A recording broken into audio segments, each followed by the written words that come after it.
Hello' guys, কি খবৰ আপোনালোকৰ? আশা কৰোঁ সকলোৰে ভাল। মোৰো বহুত ভাল। আজি কি হ'ল, ৰাতিপুৱা উঠিলোঁ আৰু মই আচলতে অলপ ফুৰিব চাৰিআলি গৈছিলোঁ। চাৰিআলিৰ ওচৰতে আমাৰ এখন ধুনীয়া সুন্দৰ পৰিৱেশৰ এখন ঠাই আছে, যাৰ নাম হ'ল মান্দাকাটা। মান্দাকাটালৈ এনেই ফুৰিব গ'লোঁ। তাৰ প্ৰাকৃতিক দৃশ্যবোৰ দেখা পাই মোৰ কেমেৰাত বন্দী কৰিবলৈ মন গ'ল। বলক তেনেহ'লে অলপ প্ৰাকৃতিক দৃশ্যৰে আৱৰি ধৰা এখন ঠাই হ'ল, যাৰ নাম হ'ল মান্দাকাটা। বলক তেনেহ'লে ভিডিঅ'টো আৰম্ভ কৰোঁ আৰু চাই থাকক ভিডিঅ'টো শেষলৈ।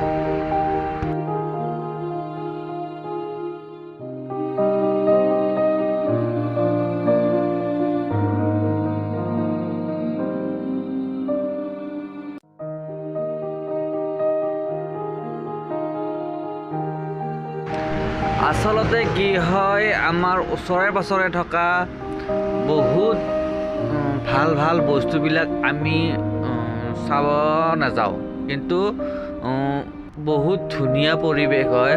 আচলতে আমি কেতিয়াবা অনুভৱ কৰোঁ কি আমি এই ঠাইখন ওচৰত থাকিও কিয় অহা নাছিলোঁ, সেনেকুৱা এটা ভাৱ হয়। মান্দাকাটা এনেকুৱা এখন ঠাই য'ত পাহাৰীয়া ৰাস্তাৰে পাহাৰৰ ওপৰে ৰাস্তা বনাইছে, ৰাস্তা বনাই উত্তৰ গুৱাহাটী ওলাব পাৰি। সেনেকুৱা এখন ঠাইৰে মই যাই পোৱা নাছিলোঁ, আজি প্ৰথমবাৰ আহিছিলোঁ। বলক আৰু প্ৰাকৃতিক দৃশ্যবোৰ চাবলৈ এনেকুৱা মোহিত হৈছোঁ নহয়। চ' আপোনালোকৰ বাৰু কেনে লাগিছে কমেণ্ট কৰি জনাব। বলক তেনেহ'লে আৰু মই আগুৱাই যাওঁ।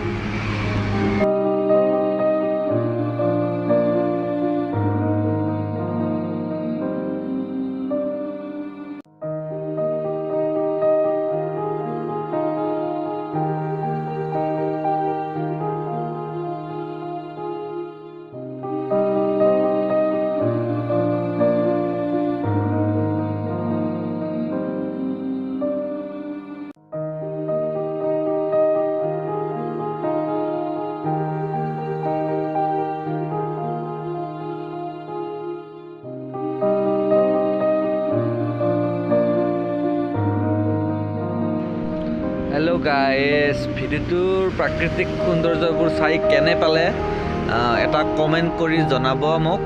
আপোনাৰ কমেণ্টে মোক সঁহাৰি জনাব আৰু নেক্সট ভিডিঅ' বনোৱাৰ কাৰণে। এতিয়ালৈ ভিডিঅ'টো বেছি দীঘল নকৰোঁ। এতিয়ালৈ টাটা, বাই বাই।